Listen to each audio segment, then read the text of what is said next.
से माफी मांग रहे होते हैं कि वो जिन्हों को अपने साथ नहीं ला पाए। डेविड बोलता है मुझे स्टोरी वगैरह नहीं सुनना, तुम बस ये बताओ कि जिस काम के लिए तुम्हें भेजा था वो पूरा हुआ या नहीं। अगर आप भूल चुके हो तो मैं याद दिला दूं, डेविड ने लोगों को इसलिए भेजा था ताकि वो जिन्हों को अपनी ताकत बनाने का लालच देकर यूएस का सिटीजन बना ले। ये समस्या की वजह से होने वाला था क्योंकि वो किसी भी इंटर की पावर को बढ़ा सकती थी, लेकिन वो लोग पावर की कोई लिमिट ही नहीं होती।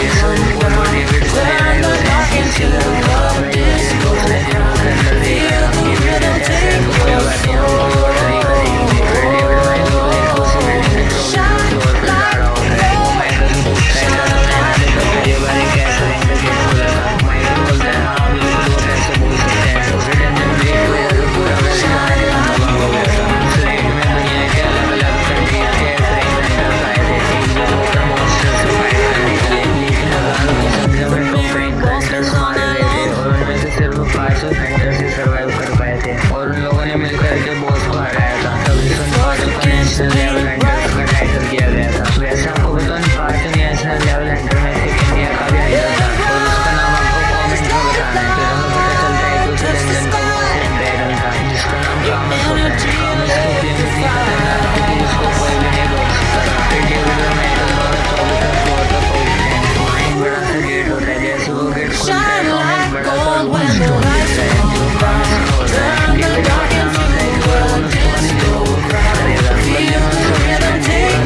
के लिए बोलेगा और वैसे भी रूम स्टोन से तुम बेस्ट एडवेंचर से यूज कर सकते हैं। कई दिनों के लिए बेस्ट था। फिर हमें कामस के डेड बॉडी दिखती है लैब में होती है, हालांकि वो उसकी हड्डियाँ ही बची होती हैं।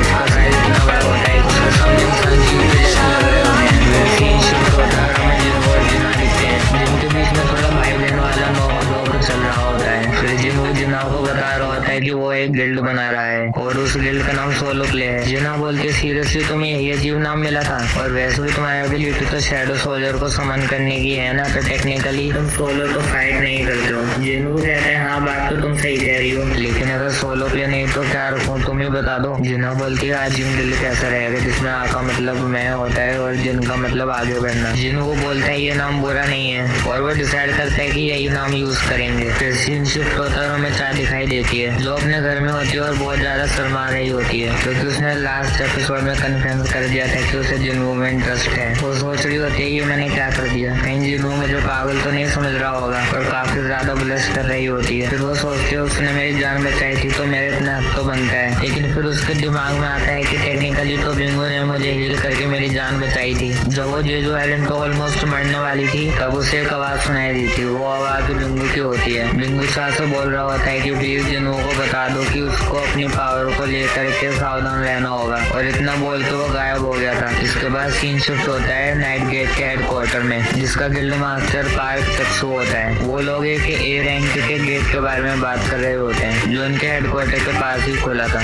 लेकिन उनको उस गेट में एंटर करने के लिए परमिशन नहीं मिल रही थी क्योंकि उनकी गिल्ड में एक भी एस रैंक हंटर नहीं था। लेकिन फिर भी वो कोरिया के टॉप 5 गिल्ड में आते हैं क्योंकि उनके गिल्ड में सबसे ज्यादा ए रैंक हंटर्स हैं। उन्हें बोला गया था कि वो लोग उस डंजन में अकेले नहीं जा सकते हैं, उनके साथ कोई और गिल्ड भी होनी चाहिए। अब उन्हें समझ नहीं आ रहा होता कि वो किस गिल्ड की हेल्प लें और अगर कोई गिल्ड हेल्प करने के लिए तैयार हो भी जाए तो नाइट गिल्ड की रेपुटेशन खतरे में आ सकती है। लोग सोचेंगे कि हम एक ए रैंक गेट भी अकेले क्लियर नहीं कर सकते। वो लोग इस बात को लेकर के काफी सोच विचार कर रहे होते हैं। तभी वहाँ एक और हंटर आ जाता है जो कि एक ए रैंक हीलर होता है। वो सजेस्ट करता है कि अगर हम किसी गिल्ड को नहीं बुला सकते तो क्यों ना एक हंटर को बुलाया जाए। पार्क कहता है कोई एक हंटर है कैसे हमारी मदद कर सकता है ए रैंक गेट को क्लियर करने में। तभी पार्क को याद आता है कि एक हंटर ऐसा है संग जिन्हों। फिर वो लोग डिसाइड करके जिन्हों से मिलने उसके ऑफिस जाएंगे। इधर हमें जिन्हों दिखाई देता है जो जिन्हों से पूछ रहा होता है कि हमारे गिल्ड का नाम आजिन गिल्ड कैसा रहेगा। जिन्हों बोलते हैं हाँ बेस्ट है, सोलो प्ले छोड़ के कुछ भी चलेगा। फिर जिन्हों पूछता है क्या हंटर चाह भी हमारी गिल्ड में ज्वाइन करने वाली है। जिन्हों बोलता है नहीं वो नहीं ज्वाइन कर सकती, मुझे किसी दूसरे हंटर की तलाश है। जिन्हों कहता है कि हंटर चाह से भी ज्यादा कौन बेस्ट हो सकता है। जिन्हों कहता है मुझे ऐसा हंटर चाहिए ट्रस्ट कर दियो जिसके पास हंटर लाइसेंस हो